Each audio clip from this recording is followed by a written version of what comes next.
দেখুন, যে কোনো সমস্যা সমাধান আলোচনার মধ্য দিয়ে হওয়া উচিত। তা আমি দুদিন আগেই গত পরশুদিন আমার ওপিনিয়ন দিয়েছিলাম যে মুখ্য সচিব বা রাজ্যপালের মধ্যস্থতায় বসা উচিত।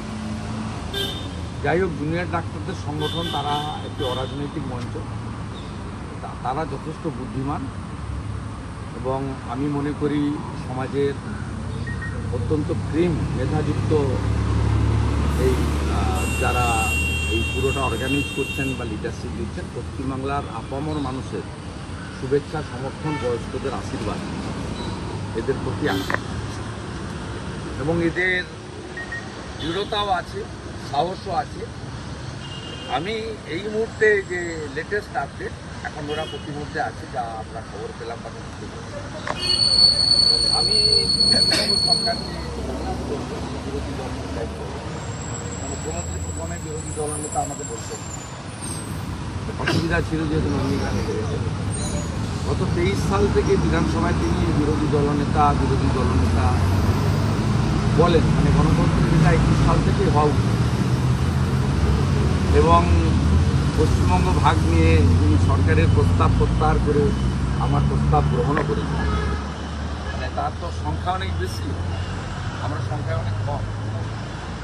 তাই গণতন্ত্রের বিরোধীদের যে অবস্থান বা তার যে প্রয়োজনীয়তা, উনি কোনো ক্ষেত্রে ইচ্ছা না থাকলেও উপায় নেই। যাই হোক, আমি বলবো ভালো লক্ষণ, ভালো।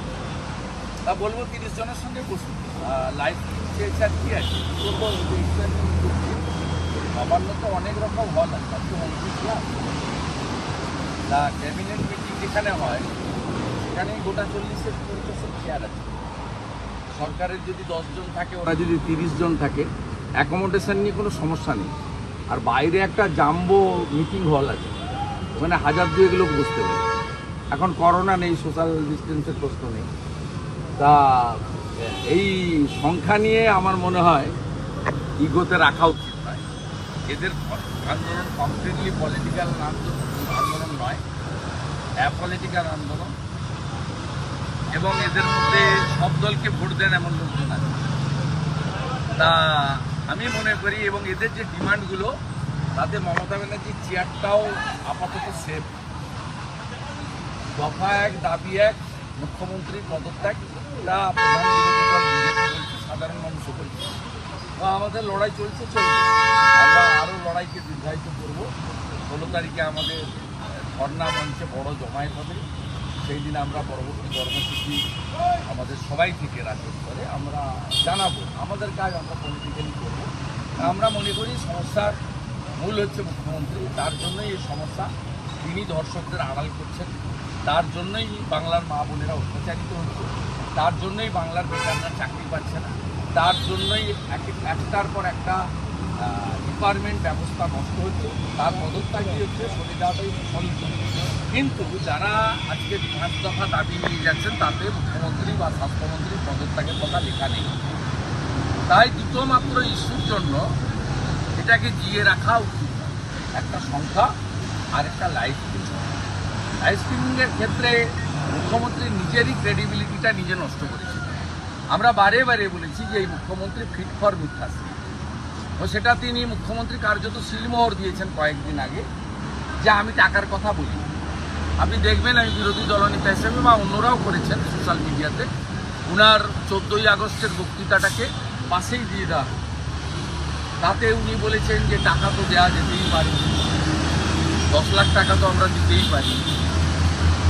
তারপরে উনি বলছেন না, আমি টাকার কথা তো বলিনি, আমি শিল্প রক্ষার জন্য কিছু ব্যবস্থা যদি পরিবার চায় করতে চেয়েছি। অতএব তাই জুনিয়র ডাক্তারদের সংগঠন সঠিকভাবে বলেছেন, ভিতরে যা আলোচনা হবে উনি বাইরে অন্যভাবে সেটাকে নিয়ে যাবেন। কারণ ওনার ভোট ব্যাংক রাখতে হবে, 1.5 বছরের মধ্যে বিধানসভা নির্বাচন, ওনার ইমেজ রাখতে হবে যে উনি হারতে জানেন না, যদিও আমার কাছে এরকম। ওনার একটা মানে দম রাখতে হবে, তাহলে তো আইপিএস আইএসরা, সরকারি কর্মচারীরা বা ওনার পার্টির যারা খুব যন্ত্রণার মধ্যে আছে দমবন্ধ অবস্থায়, তারা ওনাকে তো মানবেন না। আর এই সুযোগটা নেওয়ার জন্য তো ভাইপো পেতে বসে আছে। যে কখন উনি চেয়ার ছাড়বেন আর চুপ করে গিয়ে বসে থাকবেন। সব মিলিয়ে আমি শেষ মুহূর্তে আমার বক্তব্য যে কোনোভাবে রাজ্যের মুখ্যমন্ত্রীর কাছে আমি অনুরোধ করব as a leader of opposition, আপনারা এই দুটো ইস্যুতে ইগো ত্যাগ করে সমস্যার সমাধান করুন। আমার ডাক্তার ভাই বোনেরা আজ থেকে সবাই কাজে ফিরে যাক এবং মূল যে বিষয় 9ই আগস্ট আমাদের বোনের